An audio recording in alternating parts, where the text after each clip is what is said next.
Alright, try to keep it as short and simple as I can. Ended up taking a trade today. I don't know what's going on. I don't know what's going on, bro. I do not want to blame the market. I don't want to blame the price action or anything like that. But, man, I can tell you this, it hasn't been the best. But I can't blame it because people have been able to make money and have had success trading this month, and there's no excuses. So, but yeah, that's as far as I'm gonna say. There's definitely been better months. That's for sure. Let's get into it. Ended up, the result ended up just, this is just really a break-even day. After I saw this invalidation of these two gaps, I just got out, and if it ends up ripping to our take profits, then cool. Today we have meeting minutes. I don't know, that's why. Maybe in the future I should be waiting. But in the past, I've seen this not really affect the market. But I don't even know. That's the thing. I don't even know if it's because of this. That's why the market's. I mean, look at this. Maybe we should have just called it for the day after we see this. But I saw we kind of started to become trendy, started moving, and we hit 10 o'clock. And I was like, I'm kind of moving. So 10 o'clock CST, by the way, Central Time. So 11 o'clock EST. But yeah, I mean, this was just horrible. We got this huge sell-off. Well, first we made this move to the upside. We didn't end up, but people ended up taking profits, ended up sweeping liquidity, ended up sweeping an hourly low, matter of fact, with this, or hourly high. These hourly highs that we had marked out, and it ended up dumping. But I mean, on the 5-minute chart, like, look at this. Even when we're in the trade, I mean, 15-minute, look at this. We're just ranging. 5-minute, just ranging throughout this whole time. It's bad. Looks like it's moving now, but we're not in the trade, so it doesn't really matter at this point. Let's get into the trade I actually took. This is my setup. I had to. Like, I would take this 10 times, 9 out of 10 times, 10 out of 10 times. This is textbook for me. Scale down on the one or the 5-minute G's. My brain is fried right now. Almost 4 hours into market open. Just, jeez. Like, I ideally do not want to be on the charts for this long in a day. So this trade was just based on this liquidity sweep of this London session low on ES. Ended up sweeping it. Ended up not sweeping it on NQ. Create a SMT, high time frame SMT. Since NQ was the leading index, I was more prone to take it on NQ. And then, okay, after that, I see we sweep it with this candle right here. After that, we get a break of structure immediately. That next candle, 5-minute break of structure. What am I looking for now? I'm looking for a retracement, a continuation into some sort of confluence. We get that right here. At first, we had this 5-minute gap, this little tiny gap, but still could have been significant for us to use. Ended up getting validated, but everything else was holding true. We have this order block. This move down that caused that move to break structure to the upside. Ended up filling it. We also are coming down into this breaker, this move up.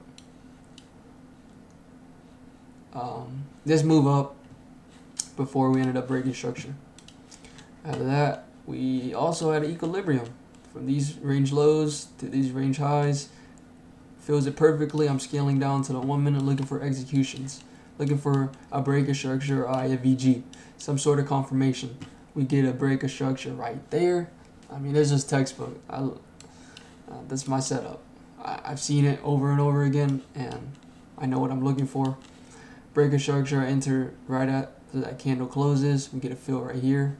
I basically identical with that candle closure, that broke structure. Entry, today I was willing to risk 700 to 750. I think at this point it was perfect, lined up perfect. I think this point was at 700, but I like to put my stops a little above or below the confluence we're using. And so stop loss was a little below equilibrium. Or I guess there's an equilibrium technically right here. This is just the low we're using for equilibrium. But under that low, targeting our take profits were based on this 5-minute gap, the start of this 5-minute gap, the 50% mark of this 5-minute gap, and then the end of the 5-minute gap.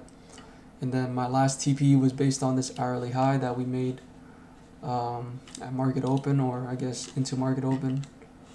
Yeah, a little bit into market open, this hourly high. And yeah, that was it. But just look at this. I wasn't getting my hopes high. I've seen this so many times.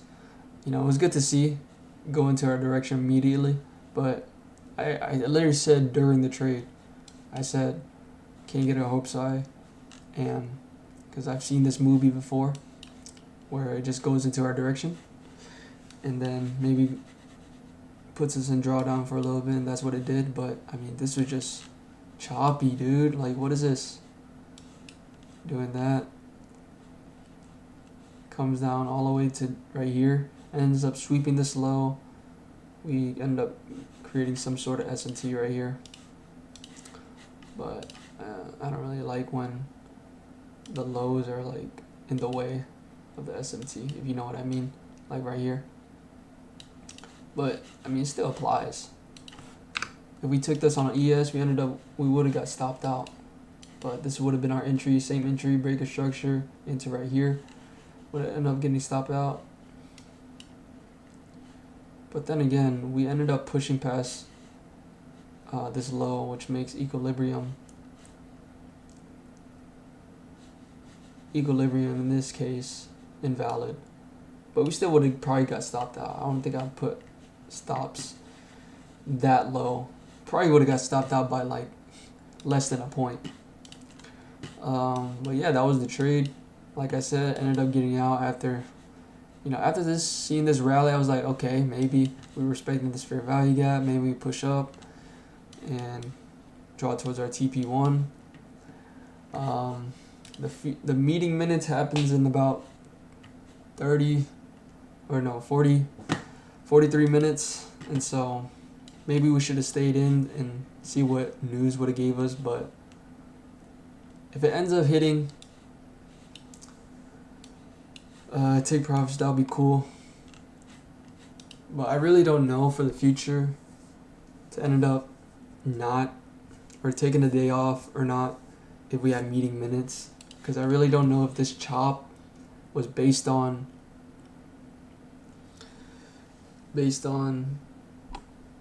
us having news later, FOMC later, or what. I really don't think it is. I think just the market. Maybe it's a combination. I don't know. I would have to look at past meeting minutes we've had in the past and see if it's affected the market if I took a trade on the day. I definitely took a trade one time. I remember one time. At least one time when we had meeting minutes. But looking at this week, it's just been, we had the Memorial Day on Monday, so there's that. And then this essentially is Monday. And also we're coming off a bank holiday. First trading week, day of the week. And we're coming off a holiday, so it's kind of like, eh. So I was really playing defense. I really didn't really want to trade this day. People ended up catching some longs, and I didn't see a setup, so I couldn't take anything. Today, we just discussed today. Tomorrow, I'm expecting it to be better, or I hope to be better, because we get some high impact news hour before market opens. And yeah, Friday, I've already said that I'm taking this day off. I don't know if I discussed it in the last video. I'm sure I did, but since it's high impact news, since it's a red folder news day on a Friday, I'm taking it off. That goes that applies to Mondays as well, but kind of the opposite. If we have no red folder news, then I'm gonna take the day off. Especially if we have no news Monday. But if we have like, let's say we have a random 9 o'clock / 10 o'clock yellow folder news, orange folder news, I mean, then I'm still not gonna trade, because that's essentially no news Monday. Because if we had like any other day, if we had just one orange folder news, I'm not waiting for that, and so that's essentially no news for Monday for me. So tomorrow is the only day left of this trading week for me, and it's good. I like to I'm enjoying to have less of a trade frequency. So for most weeks, that's honestly giving me like 3 days max. Having 3 trading days max, and that's if we find a setup those 3 days. So tomorrow is the last day of the week for me. I will say on these days that I'm set in stone of taking the day off, I'm still gonna be looking at the market. I'm still getting that screen time in, and I still plan on paper trading. I'm gonna be probably just camping on the, I don't know why I say camping, but sticking on the practice account. And just like last Friday, how I learned my lesson, how we had. Wait. I really don't remember the trade we took this day, but that would have been a trading day because we didn't have high impact news. Kind of curious now why I took it on here, not. It must have been some reason. Maybe it wasn't like the actual set. Maybe I was just messing around, but yeah. But yeah, that's it. Now down, or actually up now, but down on the month. And yeah, I mean, I'm ready for this month to be over, to be honest with you. I'm sure a lot of people can agree with me, or maybe not. Maybe it doesn't matter. And yeah, it looks like it could potentially hit our take profits, which would be cool, I guess. But